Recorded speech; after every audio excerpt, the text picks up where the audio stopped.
Racist, violent, and murderous, these were the members of the Schutzstaffel. The SS has remained in history as one of the most sinister and heartless armed forces of all humanity.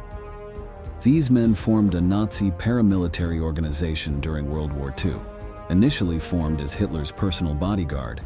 Is it possible that the same elite force that was responsible for massacring millions of Allied soldiers and millions of Jews in concentration camps was in charge of security at the Nuremberg Trials? You will find the answer to this question in this video. Get ready to travel to the courtroom, where the fearsome SS, murderers, and criminals unexpectedly guarded the Nuremberg Trials. Welcome once again to military history. In the dark days following the end of the Second World War, when the echo of cannons still echoed in every corner of Europe, humanity faced an unprecedented moral crossroads. The setting was Nuremberg, a city that had witnessed the grandiose Nazi parades of the Third Reich, but would become the epicenter of an unwavering quest for justice. The Nuremberg Trials, carried out mainly between 1945 and 1946, marked a crucial chapter in history, not only because of the magnitude of the crimes tried, but because of the innovative legal approach that was adopted. For the first time, military and political leaders of Germany led by Adolf Hitler sat in the dock, facing an international tribunal that would lay the foundations for the conviction of crimes against humanity. What was unprecedented was that those who were in charge of security during the trials were precisely members of the force that had committed the most atrocious crimes. It all began within the majesty of the courtroom in Nuremberg, where a balancing act took place between justice and the need to hold inhumane war criminals accountable.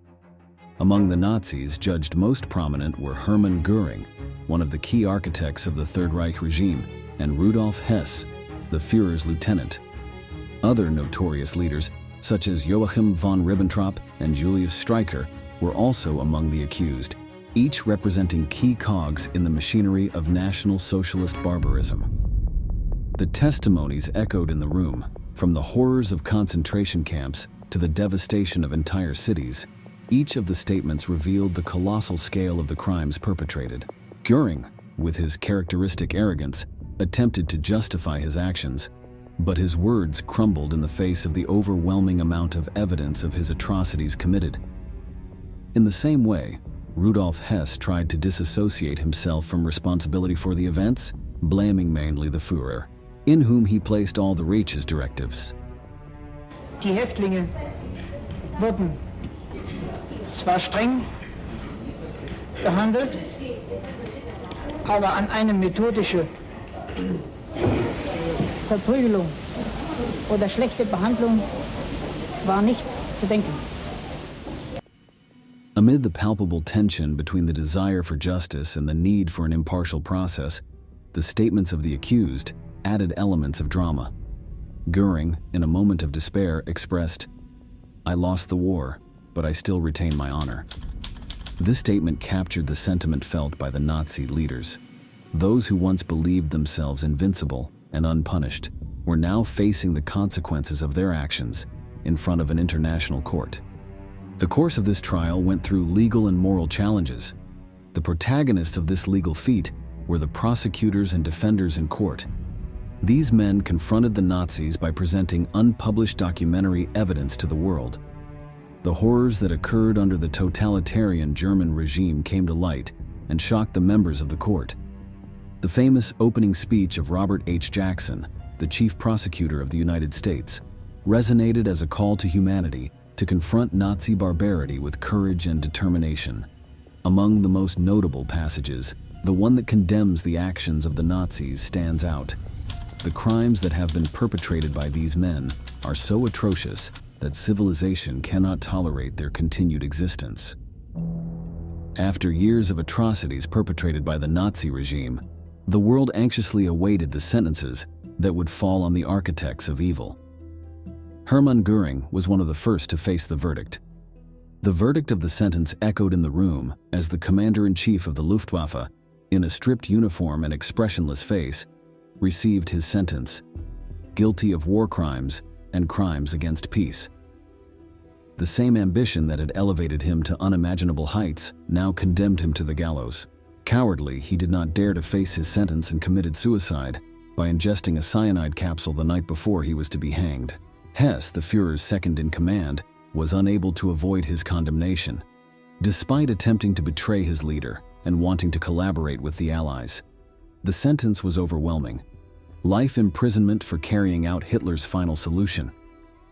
In case you don't know it, this is the name of the sinister plan designed by the Führer and those close to him for the systematic extermination of the Jews of Europe. Im Sommer 1941 wurde ich persönlichen Befehlsempfang zum Reichsführer SS Himmler nach Berlin befohlen.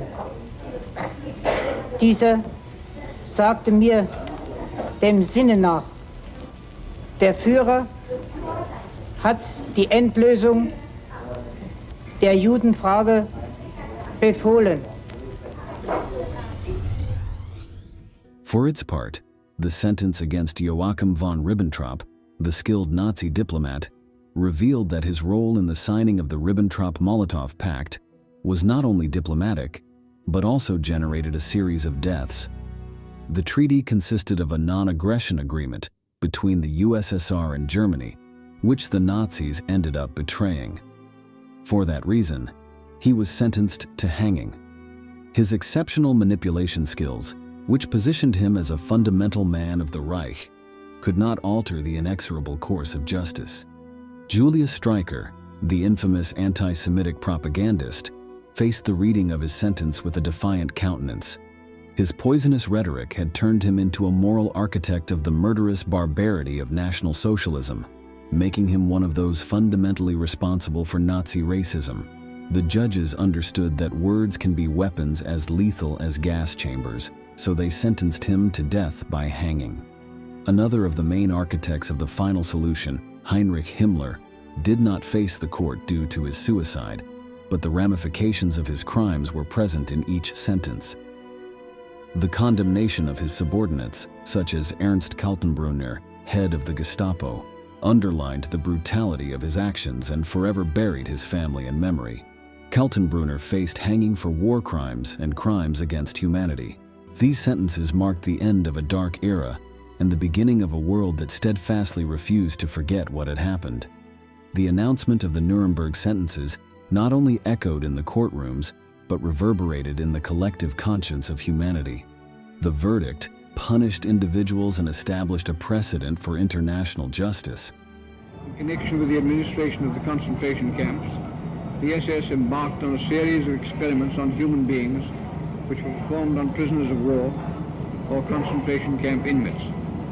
These experiments included freezing to death and killing by poison bullets. Now, there is an interesting fact that may even be paradoxical. Many of the guards who escorted these Nazi leaders to their cells, who brought them their last meal, and who in some cases even participated in their execution, were former members of the fearsome SS. Just as you listen, the same soldiers who had carried out terrible atrocities under the orders of the Nazis were now the ones in charge of keeping them behind bars, or taking charge of pulling the lever so that they would die by hanging. Let's go on to tell the story of these disloyal troops. The SS, known for its involvement in inhumane acts such as racial and religious persecution and systematic genocide, found itself fulfilling an unusual but necessary role. This unexpected twist raises questions about the justice process and the difficult balance between punishment and redemption faced by these soldiers. It is essential to remember that in the post-World War II scenario, differentiating who had voluntarily been a fanatical soldier of Nazism and who had been forced to go unnoticed to survive was an almost impossible task. Although the Allied War Crimes Tribunal banned the Schutzstaffel as an organization, it excluded from its trial those who, far from joining voluntarily, were foreign recruits forced to serve as soldiers. Two specific groups, the Waffen-SS troops of Latvia and Estonia, were surprisingly favored by a system that considered them victims rather than perpetrators. In an intriguing post-war chapter, the court chose to overlook the participation of those who did not embrace SS membership by choice, but were recruited under complex circumstances. An example of this were the militias formed during the German occupations. The Soviet Union, witness to the actions of these units on the Eastern Front, did not hesitate to express its firm opposition. For them, the men who joined the SS were as much war criminals as the Germans, regardless of their circumstances, and the protection granted was seen as an affront to justice. The paradox lies in the differentiated interpretation of foreign recruits and their motivations for joining the SS. While some argued that they were forced to serve in a foreign military machine, others insisted that their collaboration did not exempt them from their bloodthirsty responsibilities. The Soviet Union raised its voice, arguing against the protection given to Latvian and Estonian Waffen-SS recruits. However, the firmness of the Soviet positions was overshadowed by a court vote, which ruled out any dissent. With the magistrate's decision, captured SS recruits in the Baltics found themselves unexpectedly released from prisoner of war camps. However, this privilege created a dilemma of monumental proportions. Their home countries were now under Soviet occupation, and returning meant facing the possibility of being arrested as war criminals. In this geopolitical labyrinth, uncertainty loomed over the question of when the Soviet occupation would come to an end. That was the hope that the former soldiers had. At the same time, another significant obstacle emerged for these individuals. Despite having identity documents issued by Allied forces, Latvians and Estonians were also not well received in Western nations, which closed their doors to them due to their passage through the SS. It all seemed like a great irony. The truth was that they had become free men, but without a nation to migrate to, nor a homeland to receive them. The following footage shows the soldiers' faces with clear traces of Baltic ancestry. Their features reflect the uneasiness of their lives without direction or destiny.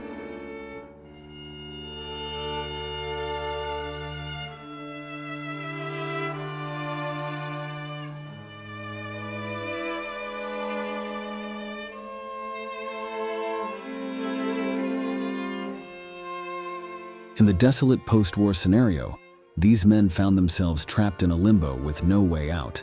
With their homes under the shadow of Soviet occupation, the idea of returning became increasingly dangerous. So without a clear destination, they made temporary homes in makeshift camps throughout Germany and other Allied nations, escaping tight Soviet control. In the midst of this uncertainty, some of these men decided to take a step forward and explored new job opportunities in search of a better life. Determined, they contacted Allied headquarters in search of work. It was then that a senior commander of the Western forces, in charge of assisting the displaced, observed this peculiar situation and decided to bring it to the chain of command. The decision that followed marked an unexpected turn in the destinies of these Latvians and Estonians. Although it is not known exactly who thought of it, it was determined that given the release of so many Allied soldiers returning home, these trained troops supposedly devoid of Nazi ideology would be used to replace them. The need for security personnel was not just limited to Nuremberg. The conclusion of the conflicts in Europe, and months later, in Japan, generated a demand for guards in various installations under the control of the Allied powers. Thus, these men found only one way to redeem themselves: to become responsible for Western security in a world that was still recovering from the scars of war. Their lives, marked by adversity, took an unexpected direction that led them to play a crucial role in the reconstruction and security of a new post-war chapter. In the same way, the demand for security forces at the Nuremberg War Crimes Tribunal gave way to the former SS being ordered into troops and assigned to guard and security positions during the judicial process. These men, forced recruits to one of the most infamous divisions of the Nazi army, found themselves protecting the epicenter of international justice. The loyalty and dedication with which they carried out their duties did not go unnoticed, and their actions were praised in the halls of Nuremberg.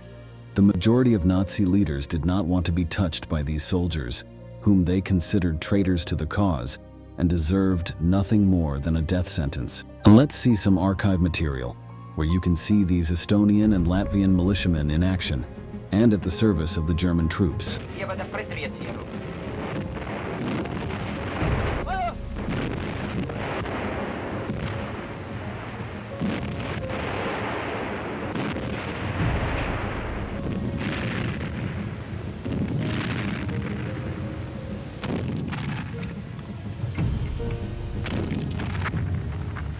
However, when the 1950s arrived and the Allied powers no longer required their services, these men once again found themselves in a conflictive situation.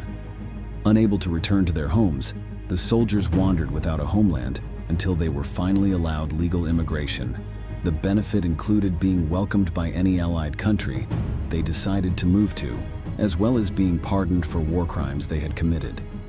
Some of these individuals chose to seek new horizons in English-speaking lands, such as the United States, Great Britain, and Australia, while others chose to stay in Germany, a territory they had occupied as guests since they began serving the SS and later the Allies.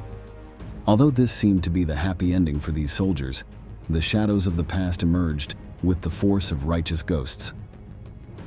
Investigations into their activities and responsibilities as Waffen-SS recruits, carried out by authorities in their respective homelands, continued long after their duties with the Allied powers concluded. Against the murky background of history, the truth about the actions of some Estonian soldiers emerged with stark revelations. The conclusion noted that many of these soldiers were directly involved in war crimes in the Kluga concentration camp, anchored in their own land, Estonia. According to researchers and specialists, the division's Estonian militias executed at least 2,000 prisoners from German camps in the Baltic country. In 2006, the Estonian International Commission for the Investigation of Crimes Against Humanity reviewed the evidence from the Soviet and German trials, seeking truth and subsequent justice. The organization's conclusion was forceful. The 287th Police Battalion actively participated in these atrocious acts, causing them to be considered as war criminals as the Nazis. According to records, approximately 70 recruits were involved in protecting the perimeters of the Kluga camp as part of the Schutzstaffel troops. The evidence indicated that the Estonians openly collaborated in the execution of the prisoners, which tarnished the reputation of the Baltic countries' militias, causing, for example, monuments in their honor to be removed by government authorities. Although the shadow of the crimes committed by Nazism can never be completely faded, the Nuremberg Trials represented a crucial step towards accountability and building a world where justice prevailed over impunity. In the same way, the Baltic nations made revisionism of those people who voluntarily participated in the ranks of the SS, which generated social condemnation against those who had betrayed their homeland by helping the forces of the Reich. The story of these Waffen-SS recruits became not only a testament to the complexities of the post-war period, but also a tale of individuals caught in the web of political decisions and unforeseen consequences. This revealing episode illustrates the moral difficulty of trials and urges us to reflect on the nature of justice and the opportunity for redemption, even for those whose hands are stained with the most heinous crimes. In this scenario of unexpected twists, the Latvian and Estonian SS became accidental protagonists of a story that challenged conventional definitions of guilt and justice.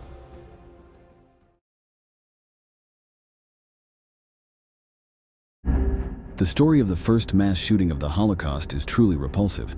The troops of the Third Reich, advancing towards the heart of the USSR in the fall of 1941, had taken Kiev on September 19th. Just 10 days later, the mobile death squads, EXECUTl0NS, supported by the SS and local collaborators, carried out the Babi Yar massacre on the outskirts of Kiev. This atrocity was the largest crime of the Third Reich and its Ukrainian partners at that time, with an estimated but unconfirmed number of over 100,000 victims, executed to annihilate the entire Jewish population of the capital of Ukraine within 48 hours. That massacre marked a qualitative leap in the Holocaust. Today, we will tell you everything about the Babi Yar massacre and hear the chilling testimonies of those responsible during the subsequent trials in Kiev. This is military history.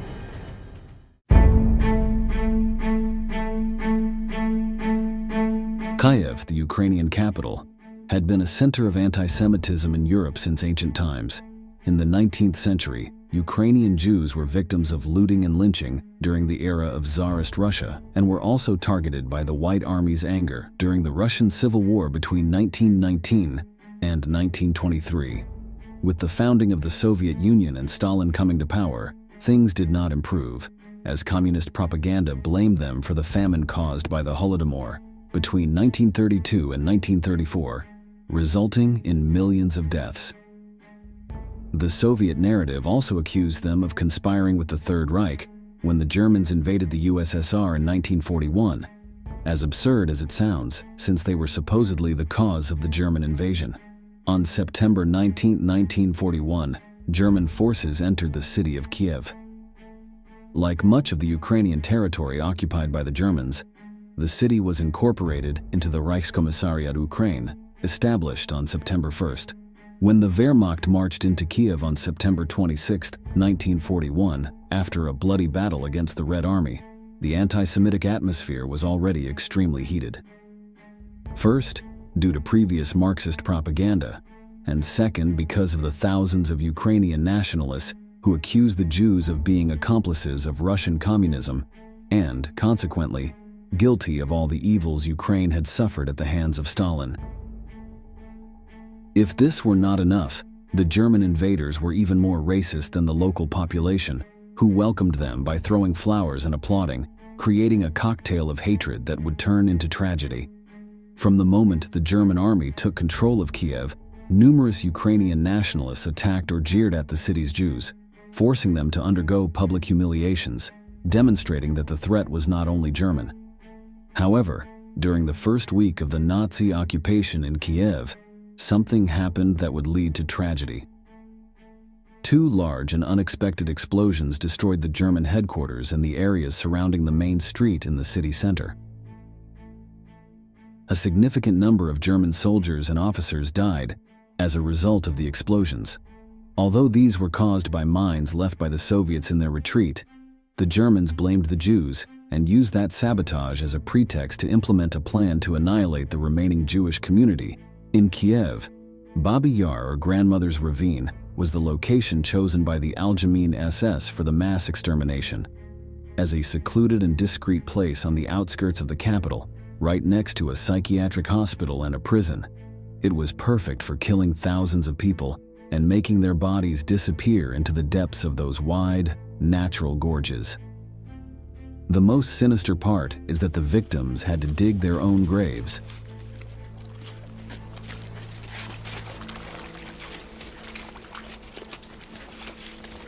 The Einsatzgruppe C, led by General Otto Rasch, was in charge of this vile operation with its 4 detachments dividing the tasks.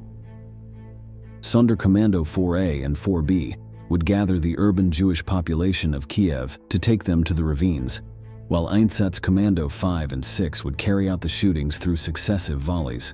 Alongside these German forces, the Ukrainian police of Kiev and the local militia of the Organization of Ukrainian Nationalists would also participate in the massacre, performing auxiliary, escort, and security tasks. Let's hear how one of the officers explained the procedure. Wir hätten die jüdische Bevölkerung zu sammeln und zu erschießen. Dass ich mich in Lemberg an der Haussuchung zu beteiligen habe und fernerhin späterhin an der Erschießung. Surprisingly, 24 hours before the start of the Babi Yar massacre on September 27, 1941, the SS sought to erase evidence of what was about to happen in the ravines. A small detachment stormed and evacuated the nearby psychiatric hospital, killing the 752 patients and mentally ill who could have witnessed what was going to happen 2 days later.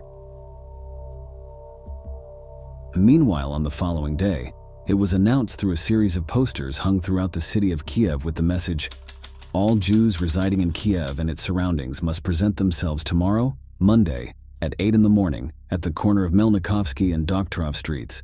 They must carry their documents, money, valuables, and also warm clothing. Any Jew who does not comply with these instructions and is found elsewhere will be shot. Any civilian who enters the properties evacuated by the Jews and steals their belongings will be shot. The reactions were horrifying, as narrated in the following testimony. Видел объявление от захватчиков Киева по адресу евреев. В этом объявлении было определенно сказано, что в такой-то день и час евреи должны собраться на еврейском кладбище, беря с собой необходимые вещи и ценности. Особенно запечатлелась мне в памяти фигура одной женщины. Вид выражал крайнее отчаяние. Ее жалкие, истощенные руки были подняты, и она что-то кричала. Что она кричала, я не знаю. Она кричала по-еврейски. Но вся ее фигура выражала такой безумный ужас, такой предел человеческого отчаяния, что большей экспрессии этой эмоции я не представлял. At 8:00 a.m. on Monday, September 29, 1941, the Day of Atonement, thousands of Jews gathered in the center of Kiev, although many had been there for several hours before intending to get a better position. As innocently as it was terrifying, most of the summoned Jews mistakenly thought it was a deportation to another city's ghetto. It was clear that what was coming was going to be infinitely worse. However, both the Ukrainian police and armed nationalist militias made them walk to the outskirts of the capital near the municipal cemetery. Once there, German soldiers from Einsatzgruppe C took charge of the Jews and ordered them to leave their suitcases and belongings by the fence of the area. At that point, many began to be alarmed by distant machine gun shots and noticed a German Air Force plane circling overhead like a cruel crow watching them. Unfortunately, there was no turning back because a checkpoint was set up at the exit, preventing them from leaving the area. They were ordered to form groups and walk along a path guarded by Ukrainian auxiliaries armed with clubs, who would beat them if they did not advance. Not only that, but they also insulted and spat on them. This was how the journey passed for 10 minutes, first through a dried-up grove, and then over a plain of tall grass until the prisoners finally reached the ravine to discover their terrible fate. After contemplating that steep and rocky slope of 30 meters in height, they discovered with horror that the bottom was crowded with the bodies of their neighbors and relatives. It was all death and pain, while for the soldiers, it was just routine work.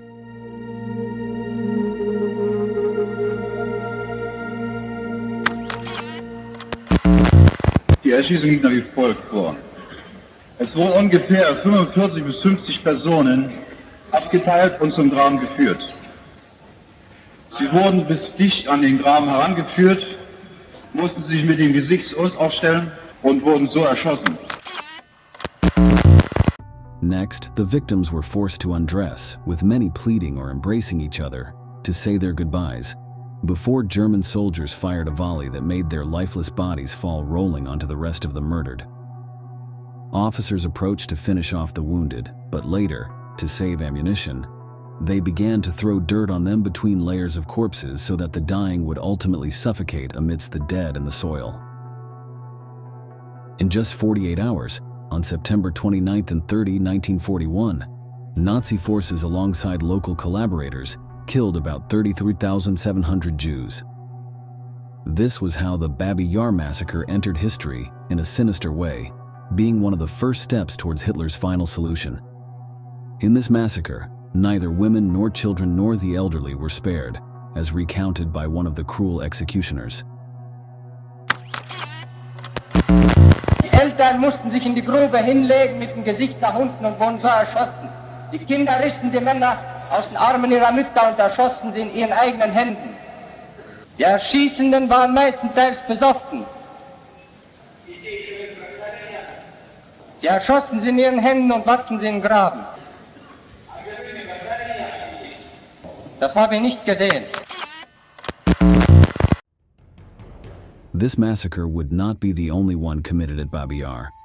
When political relations between the Third Reich and the Organization of Ukrainian Nationalists broke down in late 1941, it led to a brief war between them.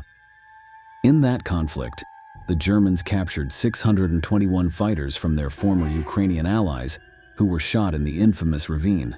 Chillingly, that foul pit became a shared grave for victims and executioners. However, this event was only an exception because by 1942, German and Ukrainian soldiers agreed to peace and normalized their alliance to destroy Jews and opponents. Massive killings took place in the Babi Yar ravine for 2 years, starting from the September 1941 massacre. In this location, Germans stationed in Kiev systematically executed tens of thousands of people, both Jewish and non-Jewish. Other groups of people killed at Babi Yar included Roma, or Gypsies, Soviet prisoners of war, and civilians whom the SS or Einsatzgruppen wanted to eliminate. It is estimated that the victims at this site of horror were around 100,000 people, but some specialists and historians say the figure could be double. The true number is impossible to know with certainty because many corpses were cremated, and the Nazis eliminated evidence and exhumed bodies to cover their atrocities. As the Red Army approached Kiev in August 1943, the Germans initiated a cover-up operation to conceal what had been happening at Babi Yar. To achieve this, they used the labor of inmates held at the Syrets concentration camp, established in May 1942, to hold Soviet prisoners of war and Jews deemed useful. To cover up the mass shootings, the Germans ordered 321 Syrets prisoners to dig mass graves, exhume partially decomposed bodies of victims, burn them, and then scatter their ashes in the same location.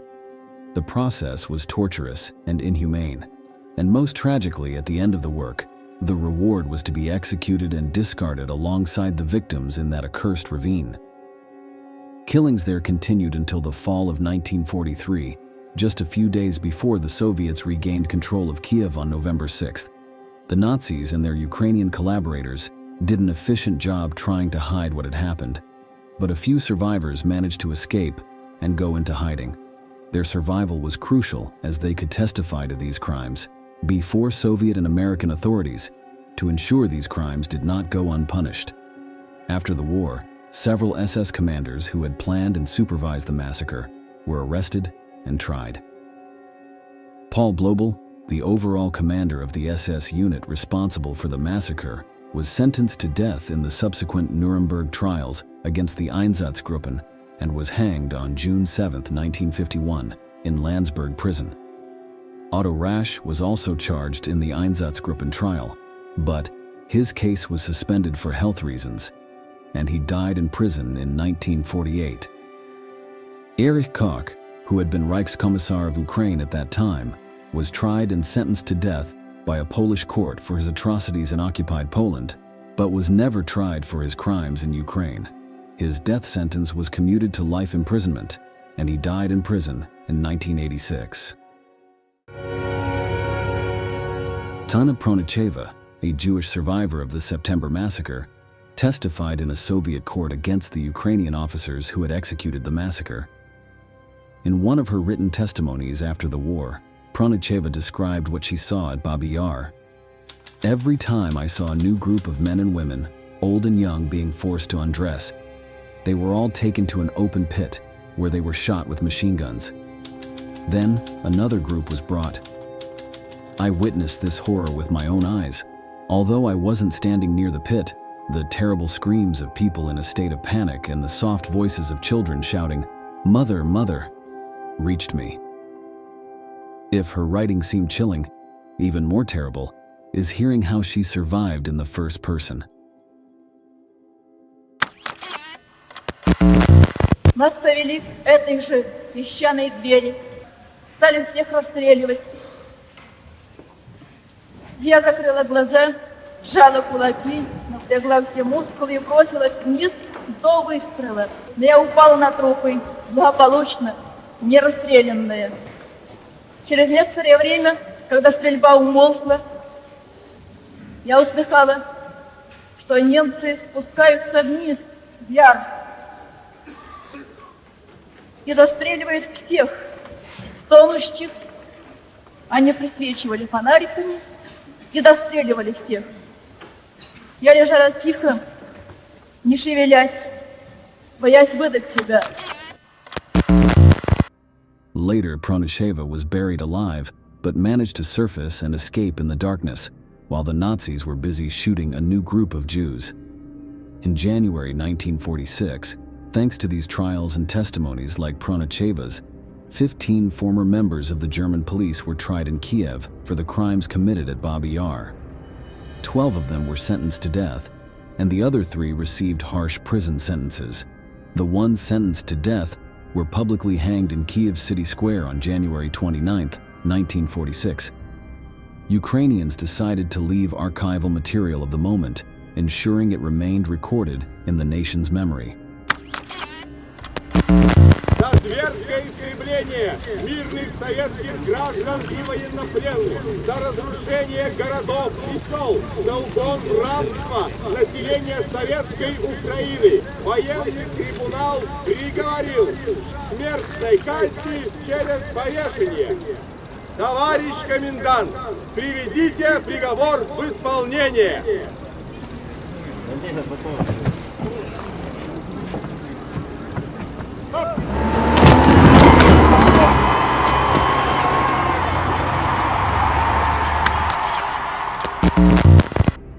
Despite these hangings, justice was not complete, as the vast majority of the actual perpetrators, young Nazis and racist Ukrainians, were never tried for their role in the massacre. This brings us to the end of this terrible story. Share your opinions in the comments below. We appreciate you reaching this point and look forward to the next installments of military history.